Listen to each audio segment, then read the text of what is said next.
Hey everybody, this is Alex from Mentor speaking. Sorry about my appearance and sorry about the audio. I am traveling to visit my family. I just got done with a 10-hour drive. But I see everyone's blowing up about Elon Musk's take on H1B visas. Trump's appointment as AI czar is saying that we need infinite visas, infinite H1B visas. Elon is saying we definitely need them. One of the things Elon says that I'm going to get back to is that if you have to build a school to teach these skills, then you've already lost. That's actually a really important point. And you may not quite know exactly what he means, but I'll explain that soon. Okay, but first, the main contradiction that I noticed, so I'm going to apologize in advance. I don't mean to blow anyone's spot up or make anyone upset unnecessarily, but I have to point out a contradiction. That's just what I do. The contradiction right now is you can hold the belief, so if you're MAGA, if you're on the right, if you're a Trumpist, right, you can hold the belief that our education system is fundamentally broken, college included, and that our students are not prepared for the future, or you can believe that we don't need H1B visas. You can't believe both. I don't think you can. Maybe you can. Put in the comments if you think you can. I think we need to fix our school system. I think it is broke, and we do need H1B visas, but we need an exit plan, right? I don't think we need infinite visas because companies do use H1B visas, first off, to get a lot of leverage over their employees, because now the employer pretty much has control of the status of whether or not that person stays in the United States. My cousin Yosef was working in Silicon Valley on an H1B, and his employer fired him, and then he had to go back to Singapore, which really isn't a big downgrade, but he'd rather be in America. Anyways, even if it is California. The employers do use H1B visas to outsource, or basically insource, right? They bring the out in to outsource, okay? And that's not good, all right? That's not good. However, with telework, most of the outsourcing actually can be done without the H1B visa anyway, all right? And including the training for your replacements. There are some pretty famous stories. I don't know what the statistics are on them. They might be anecdotes. They might be an everyday occurrence, very regular occurrence that H1B visas replace people. I'm sure it happens ones and twos every day, maybe even dozens, maybe hundreds. I don't know about thousands. I doubt that. Especially as Silicon Valley is mostly downsizing at the moment. But I have to say that if America's schools are not preparing students to be engineers and doctors and that sort of stuff, and I'm an engineer, if the schools aren't preparing them, we do need to have a crutch to help us out, I think. Now, we have to be very careful about this. This isn't like the One Ring where you just can't ever use it, okay? There is uses for H1B visas. I'll remind you that on my previous video, all the inventions that were made by first generation and second generation immigrants, it's a lot of them. Our whole steel industry, our railway industry, our automobile industry, our actual big grid electric industry. We had an electric business in the United States before Tesla came. Now we have an electrical industry with him. And the invention of the hydroelectric dam, all this amazing stuff. America gets more powerful with immigration. It was never just a set ethnic group that did everything in America. And that's crazy if you believe that. If you want to believe that, that's fine. I'm not going to tell you what to believe, but I'm going to tell you what's true. You can go look at that previous video and do some research for yourself too. It's not hard to find. Immigrants do invent a lot, and we do brain drain the world, and that's why America's number one. We take the best and the brightest. I believe we should do that. I think we should continue to do that, okay? What I would say is that I'm going to end this video with, if you have to build a school, then you've already lost, right? Let's get to that point. Being an engineer or a scientist is a life calling. It's not a thing you can teach in a school, right? If I wasn't in school, I'd still be engineering. I just wouldn't have a degree while I'm doing it. I would still be building things. I was a physicist. That's what I was supposed to go to school for. I was a physicist. While I was a physicist, I had to make experiments. Well, to facilitate these experiments, I taught myself how to do circuit board design, embedded programming, board manufacture, soldering, obviously, radio. I learned radio transmission lines and transmission line theory. I taught myself programming languages like Python as well as C, So I did that on my own. I didn't have a class. In fact, I taught the class. I actually taught the class at my college on how to make circuit boards. I The school needed me more than I needed the school. You know what I'm saying? So if you have to build a school, you're already screwed up. These mindsets, the engineering mindset, is something that you have to be raised with, okay? And having strong families helps that. So America has a systemic problem right now with bad families. Families where the dad's not present. I think a lot of this has to do with the public school system because it just sucks up so much of the time. So I don't really blame the families that much because the students are like doing 8 hours a day of school, then they have 2 hours of homework. Like they barely have enough time to sleep, if they do sleep, right? Let alone have fun, decompress from all that BS they had to learn.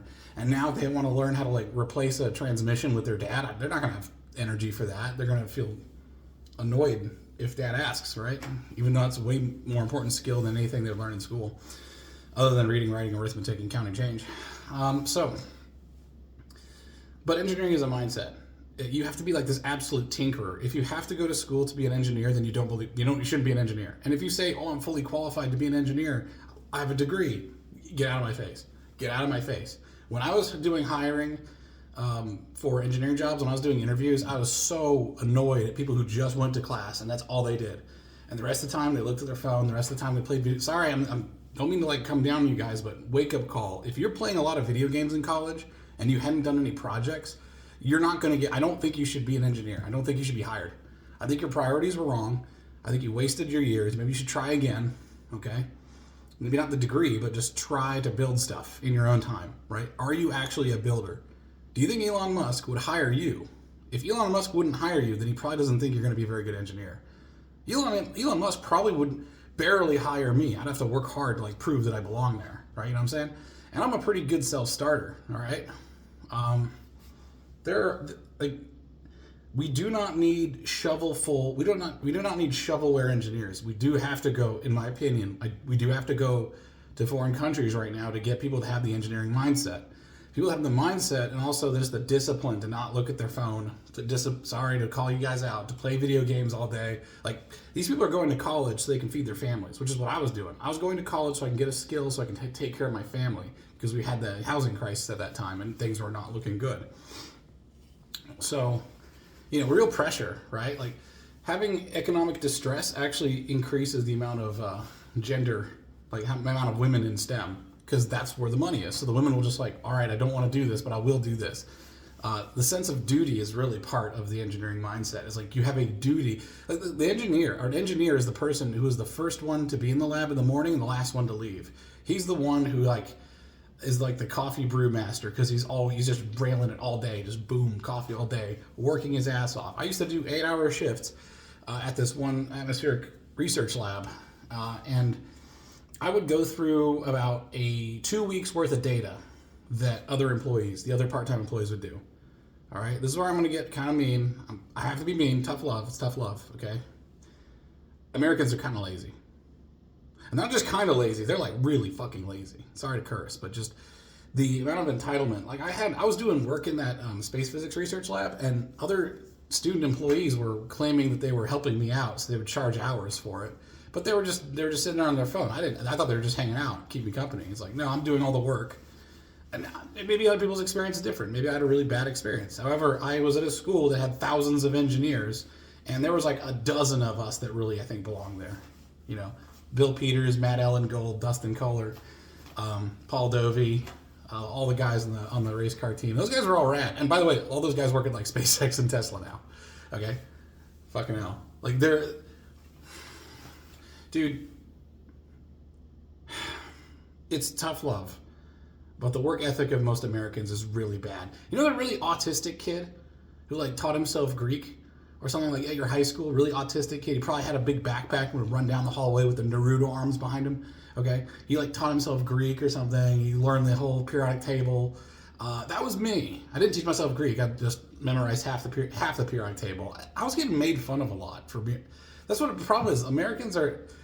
It's an unfortunate. I don't blame you guys, but it is a wake up call. Americans are really anti-intellectual. In terms of like learning stuff for fun, this whole like, oh, he's a nerd. Why aren't you coming to the party? You suck. It's like, fucking, how many parties do you guys need to go to? I didn't go to any parties. I didn't have to go. I mean, it seems like the entire childhood of the American is just to fuck around and get nothing done, do nothing of value. That's what 90%. Now, if you're on a sports team, an engineering team, or if you just have a hobby that you're really into that's going to lead to something, you're one of the 10%. Congratulations, you live on Mars with me and Elon. But if you're just like playing video games and farting around, like, oh, I'm young. It's like, you have duties, you have jobs. You fart around when you're old and you've gotten everything done. Like, sorry, man. It's really hard to be an engineer. It's really hard to actually write good software. And right now we have such shit quality across the board in engineering and software. Just bad quality all over the place. And it's not just because of diversity hiring, right? I know most people don't like affirmative action, but affirmative action kept Asians, which I'm a second generation Asian immigrant, kept Asians from taking up like 40% of Harvard. Now they only take up 20%. Right? That's still not the 40%. 40% is based on if they went only by academics. Harvard came up with a bunch of like soft skill tests, which were just kind of fluff. I think in my opinion, it was just fluff that allowed them to bring in whatever students they wanted. But without affirmative action, like most of your top university slots would be Asians. Straight up. Like, not most, but like a massive, a sizable minority that is bordering on majority would be. And the thing is that that 40%, are they going to be mid-tier college students or top-tier college students? Because there's a huge difference. There's a Pareto distribution inside of there too. Like, who's dominating of the dominant? Who's the most dominant of the dominant? Okay? So you guys can ratio Elon all you want. Facts are facts. Feelings are feelings. I have both.